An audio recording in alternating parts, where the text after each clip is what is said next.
Ma'am, நான் website create பண்ணிட்டேன், எஸ்இஓவும் பண்ணிட்டேன். இப்போ கஸ்டமர்ஸ் வருவாங்களா? எஸ்இஓ பண்ணது நல்லது தான், ஆனால் அது மட்டும் போதுமா? எஸ்இஓ தானே எல்லாரும் சொல்கிறாங்க.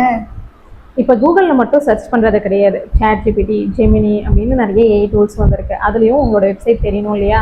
அப்போ வெப்சைட்க்கு என்ன பண்ணணும்? ஸோ வெப்சைட்டுக்கு நீங்கள் சர்ச் இன்ஜின் ஆப்டிமைசேஷன் மட்டும் வச்சுருந்தா பத்தாது, இந்த 3 விஷயமும் இருக்கணும். SEO, AEO and GEO. எஸ்இஓங்கிறது எல்லாருக்குமே தெரியும், சர்ச் இன்ஜின் ஆப்டிமைசேஷன். ஏஇஓ அப்படிங்கிறது ஆன்சர் இன்ஜின் ஆப்டிமைசேஷன். அப்படிங்கிறது என்னன்னா, ஏஐ உங்கள் வெப்சைட்டில் இருக்கிற கண்டென்ட்டை ஈஸியாக அண்டர்ஸ்டாண்ட் பண்ணி யூசர்ஸ் கேட்குற கொஷனுக்கு ஆன்சரை ரிப்ளை பண்ணுற அளவுக்கு இருக்கணும். அடுத்தது ஜிஇஓ. ஜிஇஓங்கிறது ஜெனரேட்டிவ் இன்ஜின் ஆப்டிமைசேஷன். ஸோ இப்போ கூகுள் சர்ச் மட்டும் இல்லாமல் சாட் ஜிபிடி, பெர்ப்ளெக்சிட்டி அப்படின்னு நிறைய ஏஐஸ் வந்துருச்சு.